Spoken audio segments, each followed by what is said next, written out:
Welcome to episode 347 of the Magellan Network Show. For those of you who don't know, my name is Coach Joe Lukacs, founder of Magellan Network and Mastermind.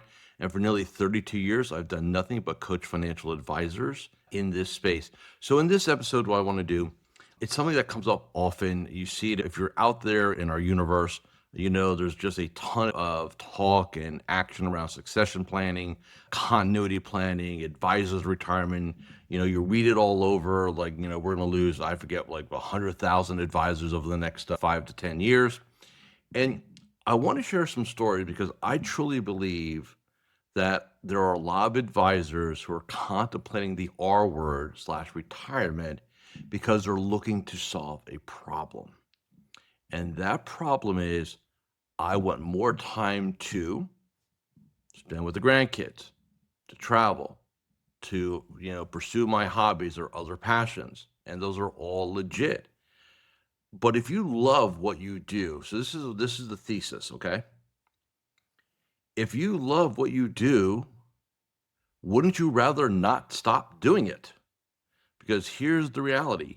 Once you sell, you cannot unsell your business. That's it. You're out in the wilderness, and like in medieval times, they cast you out of the kingdom and you cannot return. So I think it's incredibly important if you're listening or watching this and you're of that age where you're thinking about the next steps, don't try to solve a problem with the wrong strategies. The problem is not retirement. The problem is freedom, more flexibility. And I'm going to share several stories in this episode. The last several years, it's been very interesting for me because I have had advisors reach out to me who want to engage with me personally. And the premise of that engagement is they want to get their business like optimized, right? They want to get all the assets in. They want to make sure the segmentation's there. They want to make sure the team is ready to rock and roll, all with the end goal of getting maximum value for their practice. And I'm going to share a story now of an advisor who's referred to me. She's very successful. I mean, definitely, if you look at her practice, she's done a great job for herself, for her clients. And I'm never going to use her name because we never talk about how old people are. She is 64 and she's in great health, has a mountain house, has a beach house, has her office. And when her and I started to talk, she goes, I want to do this for like another 3 years, like until I'm like 67-ish. And then I want to sell it, which is very similar to what I experienced a lot of times. And I go, well, okay, fair. And it's like all during an introductory Zoom. I'm like, well, walk me through like why you want to sell. Like, tell me the why behind the project. And she goes, I just want more time to spend with the grandkids, to travel, to do these things. And I say, well, okay. Are you sure that's the only pathway that's available to you to accomplish that? So in other words, the only way to solve this quote unquote problem is to sell the whole thing and go off. So I started to ask her a question. I said, do you enjoy what you do? No, I love what I do. So great. How are you going to feel about saying goodbye to your clients? She goes, that's going to be tough. You're going to walk away from most of that. And then I posed a very important question. There was a different pathway, a pathway that would extend your game, a pathway that it's not a 3-year timeline. It could be a 10-year timeline. It could be a 15-year timeline. It could be whatever timeline you want whenever you decide to do it, or your health decides to force you to do it, right? I mean, that's always the variable, right? Our health. Let's not solve a small problem with a sledgehammer. So we started to talk, and I said, look, your challenge is freedom flexibility. And she's got, I'll call B players on her team where she needs A players. So we started to talk. I said, look, how much time would you want? I said, in a perfect world, like if I could wave my magic coaching wand, right? Like how much time would you really want? And she goes, if I can get like 12 weeks, I said, okay. I said, I know I can get you 16 if you want it, because I got clients that are doing it. So I know I can get you 16. And I go, is that going to be like, a week, a month, or do you want to take some, like, give me the bucket list, right? She started talking about, she wants to spend a month in Europe or a month in Italy more specifically. And and travel and do these things, and she's very big on travel. I said, we'll start with the 12-week allocation. I'm fine with that, right? And then we started talking about sabbaticals, and I could see her brain goes into like all the reasons why we can't do it, all the limitations, right? And I'm like, you're putting limitations on because you're running it through the filter of your current situation. The way your business is currently structured, the way your team is currently put together, I agree. Probably not the best idea to go off to Europe for a month. However, if we change the team or coach them up, or it depends, again, this is very like one of our very, very first conversations. I said, look, I don't know what it's going to take. We haven't done the work yet, right? But if you really want to do this, you can have it all. And I want to say this to everybody who's listening and watching. This is really important. There's this, I use the word false narrative out there by a lot of the aggregators, a lot of the PE firms are like, hey, valuations are really good. I don't know how much longer they're going to go up and da, right? I know the law of supply and demand. Let me give you my thesis. Let's say it is 20, let's just take it out 10 years. So let's say instead of 64, so she's 64, let's say you're 74. So 10 years, decade. Do you think there'll be less practices for sale or more practices for sale? She goes, there'll be a lot less because everybody's like a bulk of them are sold in the next couple of years. I said, yeah. We all know the economics of this business. Practices are cash flow. I never forgot this. A couple of years ago, I was fascinated by the valuations that firms were getting. Again, the larger teams and stuff like that, when we get into multiples of EBITDA and things like that. And I couldn't get my head around it, right? Because at the time, it's like several years ago, practice sold for about 3 times trailing 12 on advisory, and that was like retail to retail, and that was the way things got valued. And then when I first talked to a managing partner of a private equity firm who's a big player in this space, and I asked him flat, I said, look, consider I know nothing about this. Tell me how you guys, like in your own minds, because you're smart, like how do you guys pay these multiples? And I never forgot what he said to me. He goes, Joe, look, here's our investment thesis in a nutshell. Show me another business that's non-SaaS, so non-software, so non-tech, non-SaaS, who has the following metrics, right? Here it is. Number 1, 50 to 60% gross margins and 98% recurring revenue. I said, okay. I said, well, you guys are buying cash flow. He goes, yep, we're buying cash flow. And I never forgot that. So what the point I'm making is that there'll be less practice 10 years from now, there'll be less practice for sale than there are today, and there's still going to be money chasing it. So I don't know, what's economics 101? The law of supply and demand. Less supply, more demand, prices go up, right? And we're seeing that now. If you follow the space, I see multiples now 4 times trailing 12 on advisory practices on the retail side deals, right? And, one of my clients, I won't get into detail, but he's going to merge up and they're going to do a PE investment. And I think they were quoted at 15 or 16x, some crazy number, right? The point I'm driving at is this. For most of you, your business is your largest asset. It just is. And it funds your lifestyle. It funds your world. And if you enjoy it and love it, look, nothing's perfect, right? We all know that. There are always issues, right? There are always clinical problems. And the way you stop having problems is you stop breathing, then all the problems go away, right? But to me, here's the thing. And I talk about this every year in my vision planning process. It was a question I was asked in a book, The 4-Hour Workweek by Tim Ferriss. It was one of the books that really altered the trajectory of my life, both personally and professionally.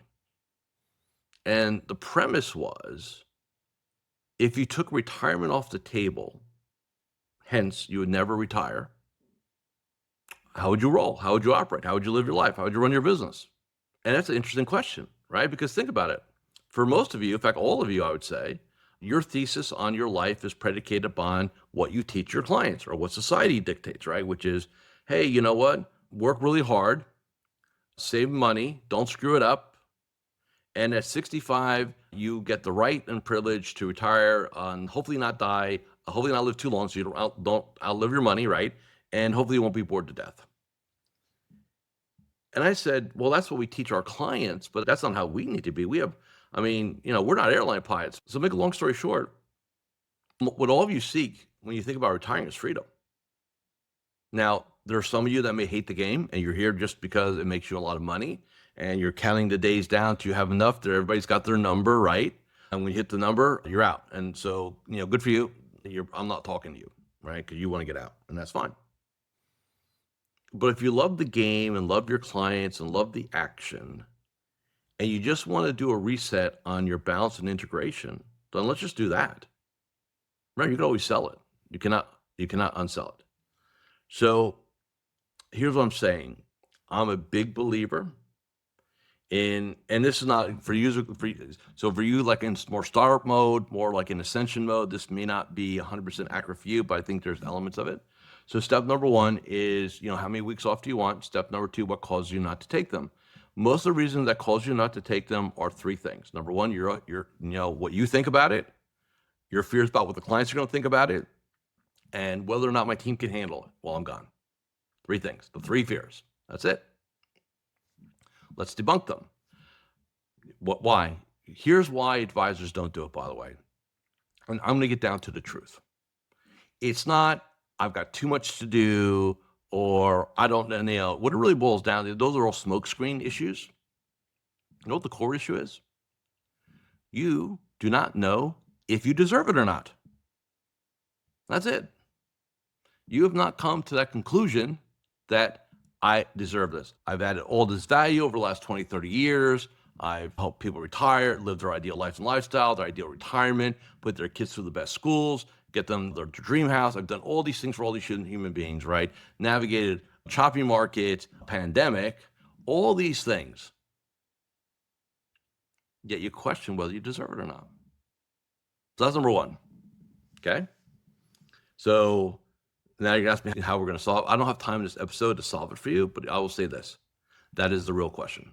So in order to solve something, you got to know what the truth is first, right? So there's your truth. You debate whether you deserve it or not. Second issue, what will the clients think? This is interesting, right? Because I practice sabbaticals, just so everybody knows. In my coaching world, I've been doing this now for nearly 32 years. I take 3-4 month sabbaticals every year. I have my spring sabbatical, which is around the corner. My wife and I are going to travel to Sydney, Australia, and then take a cruise back to Hawaii, passing the international date line and the equator. So that'll be kind of cool. In the summer, we'll go to Europe for a month, a couple weeks in Italy, a couple weeks in the Mediterranean. That'll be cool. And then we'll do the end of the year. I had the same fears about whether I deserved it or not and what the clients would think. And here's the reality. I have found in 99.5% of the cases, with myself and with my clients who now do this is not just my experience, this is other advisors' experiences, that what your clients care about is that they're taken care of. If you have a client that is on you because you don't pick up the phone on the third ring, or you don't answer an email in 30 minutes, or God forbid they text you and they're like that super demanding, is that really the kind of relationship you want to operate with? The biggest fear after you get through the deserving part is what are the clients thinking? Here's what happens. The clients, by and large, are happy for you. Oh, it's exciting. Like they're excited for you.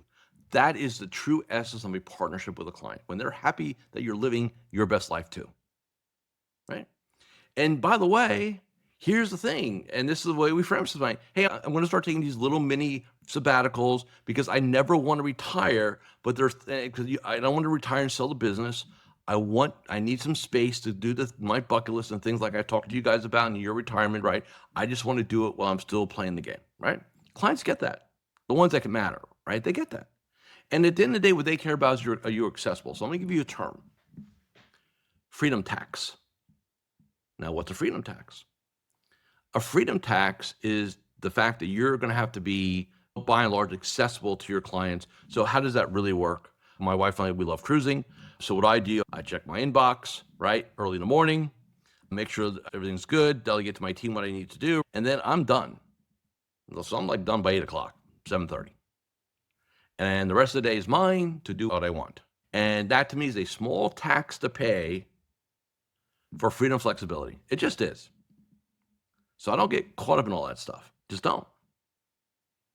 The clients care about if there's an emergency / crisis, you're available. And with modern technology today, I was doing, again, if I remember last summer, we spent 2 weeks in the Mediterranean on a ship. In 2 weeks, I did three Zoom meetings, like 10, 15 minutes. Clients had issues that could not wait, right? So, get up, Wi-Fi is good, get on their Zoom. I'm off the coast of Corsica, and I'm Zooming with one of my top clients, just solving something for them. And I feel good about it. Like, I'm happy you didn't have to wait. It was, quite frankly, it was kind of cool, right? So with technology today, it's your enabler for the freedom. Right now, last fear, my team. Look, if you have to, I will say this, and this is a whole different subject. If you don't trust your team and have to micromanage them, A and or B, either A, you're not a good leader, and or B, you've hired the wrong people. Okay? So the third one is the one that needs the attention, because that one, obviously, deciding you deserve it, that's a conversation with yourself. 5 minutes, 5 hours, whatever it takes. Like, that's all internal. What the clients think, you could test it. You can say, hey, here's what I'm thinking about. Here's why I'm thinking about it. I don't plan to retire, right? I will be accessible while I'm away. Do you have any questions, right? And you will find 9.5 out of 10 of them will be fine with it. They'll be happy for you. So you can go test my thesis if you like. The third one, though, takes some intention. You just can't manifest excellence out of your team. So I'm going to give you a very important question. It's a question I ask all my personal clients when it comes to their team. We'll go through every chair. So like with a new client, I'll go through every chair with them, right, in a meeting.